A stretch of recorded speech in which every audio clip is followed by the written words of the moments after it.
Hi class, welcome to a brief lecture on teaching strategies and learning opportunities. This is Dr. Brace and we are going to dive right in. So it's really important to try to plan to have effective teaching strategies within your curricula. Less effective curricula will focus more on teaching just scientific facts to increase student knowledge, but we have plenty of research that shows just an increase in knowledge will not be enough to result in behavior change. So an effective health education curriculum has many of the following characteristics, which I'll go through in a moment. And this is based on reviews of different programs that have been published and based on information from experts in the field of health education. So when you are planning your activity, you want to make sure that first and foremost, you have enough time for what you're planning on doing. So you'll need to think through how long an activity may last. You want to think through what time you need to add for re-explaining, for questions, for if something comes up that was unexpected. But then you also should have something in your back pocket planned that if you go through an activity fast, how are you going to fill that extra time? You want to make sure that you're clearly describing what you're doing and what the learning activity is, and you want to include building on previous learned concepts. So whatever you discussed in the previous lesson or module, you want to build upon that with what you're going to be presenting. You want to create a positive learning environment, which I'll talk about more in just a moment. You want to make sure that what you're discussing can help shape personal values and beliefs that support healthy behaviors.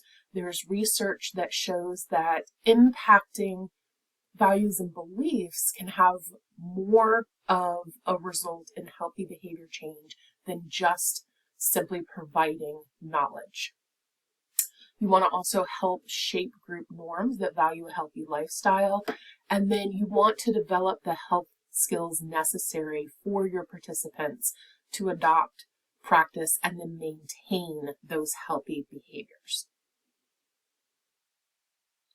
So we are going to talk briefly about developing a positive learning environment for your priority population. So this is from the chapters assigned this week and from the Shape America publication from 2015. So they focus more on students, but much of this information can be implemented for whatever your priority population is. So a positive learning environment is where your participants are going to feel emotionally and physically safe. They are going to know that they're valued and respected. So you want to make sure that you have materials that are reflective of various cultures, or if you're working with a specific priority population, that are reflective of their culture. You also want to work with the participants to develop classroom norms and expectations so that you're not setting rules, but you're making an agreement with those who are in the program. You want to use appropriate language and appropriate interactions with your participants. You also want to challenge your participants to be successful, and you need to create an environment that promotes success and is open to various perspectives. You may not know the background of your priority population. You can have an idea overall, but you may not know exactly what every individual has gone through. So it is important that your learning environment practices a trauma-sensitive protocol where you have a supporting classroom environment, where you promote tolerance, where you promote empathy, where you promote patience and flexibility. And this is really important when you're working with children, or if you're talking about sensitive subjects like something in the sexual health realm or in intimate partner violence or things like that. You also want to make sure that you're promoting a positive rapport between yourself, the educator, and your participants. All of these things together are things that you can do to promote a positive learning environment, which will better engage your participants into what you are doing and make them more receptive to the message that you're trying to convey. You also want to provide functional health knowledge, and it should be accurate, reliable. It should come from scientific findings, but just know that this alone will not necessarily result in behavior change. Your factual and functional health knowledge should promote risk assessment among your population. It should clarify attitudes or beliefs. It should correct misconceptions, and it should be personalized. So you want to make sure that it is student-centered, the information is interactive, and it's experiential, and we'll talk more about that in just a moment. You also want to make sure that it's culturally inclusive.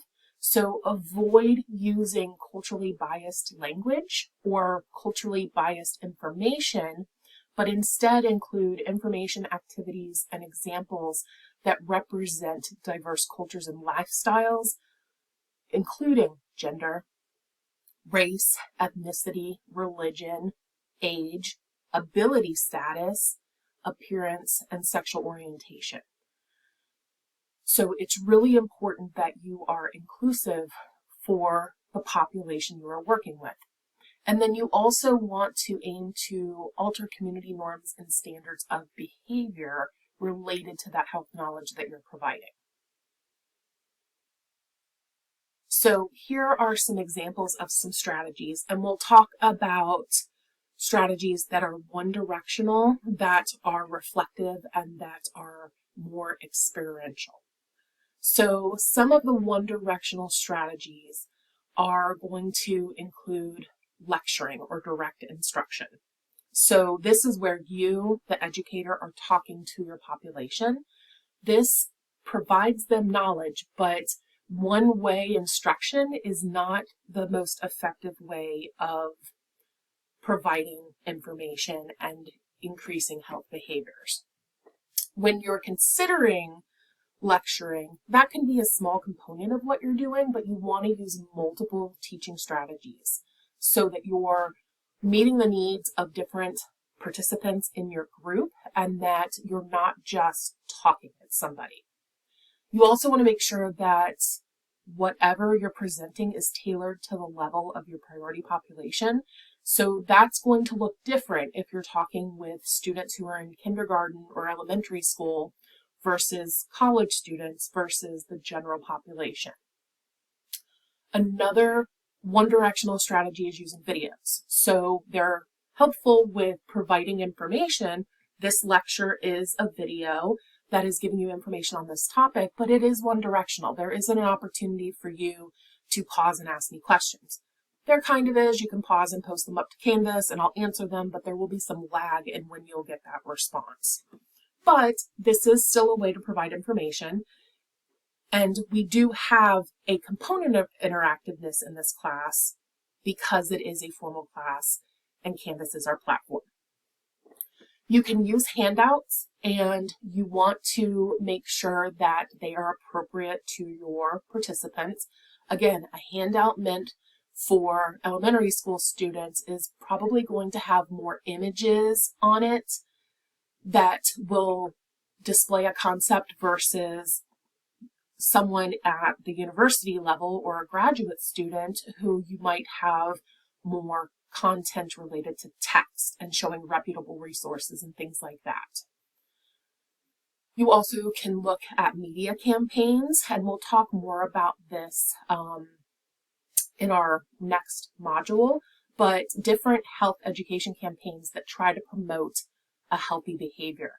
Things that you would see on billboards, on television as a commercial, as print and media. And then we also have apps, where apps are often one-directional, but they also can be bi-directional, where you complete a task and you get feedback, or you complete something and you get a corrected answer. So depending on the app, they could be one directional where you're just receiving information, or they could be a little bit more inclusive of activities and the ability for people to get feedback based on what they do. So those are some one-directional teaching strategies that you could use, but you want to make sure that you're not just picking one. You don't just show a video, just provide a handout if you're trying to do some sort of health curriculum education. Some examples of reflective teaching strategies are when you have participants think about something and reflect on it, and then they potentially can report that back out. And these strategies do more than just require the participants to absorb what you're saying. They allow the participant to internalize and think through the content to complete the task. So one example is think, pair, share. This is something that you can do that if you have a group that maybe not be super interactive, people feel more comfortable if they can talk in smaller groups. So have them pair up and post a question, have them think about it, then they'll discuss it with their partner, and then you'll have someone designated from that partnership to share back to the overall group. So this can help foster discussion, and it also can help them think through the material. Poll Everywhere is a app-based or computer-based option where you can quiz your participants in real time and see results of where people are thinking. And they have to think through what they're going to answer, but then you can look at, okay, people are not necessarily grasping this specific content. Let me spend more time on that. You can pose prompts where your participants can journal about something and they can think through a concept or a process. You can have them analyze graphics where they think through what is presented. And then you can also have them participate in persuasive writing. So you want them to understand the impact of a smoking ban or a vaping ban. So have them research that and then write a persuasive letter to an editor as to why that ban is necessary.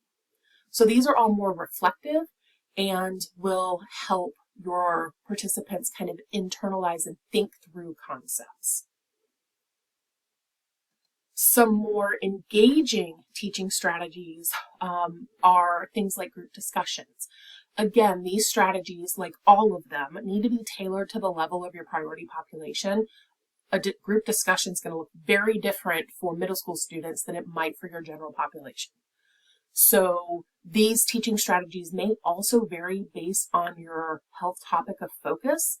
And when you're thinking through these, you want to make sure that you will have goal setting and self-monitoring integrated into those so your participants can figure out, am I reaching a goal? How do I monitor this? And so forth.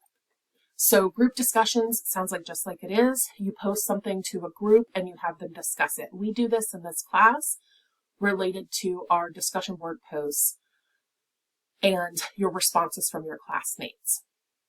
Cooperative learning is another engaging strategy where you're learning together by doing something. Problem solving, role playing, those are also engaging strategies. Role playing might be something where you are practicing learning a behavior to enable yourself to say no to drugs. You also would have peer-led activities where someone that looks like your priority population is providing information, and they might listen more to somebody of their age group or their educational level. And then there's also skill building where you're teaching them specific skills. I am going to pause right here and come back to the slide to discuss a couple more things, but I don't want this to get too long and I'm going to run out of time on the 15-minute limit. So there will be a version 2 of this lecture. See you in just a moment.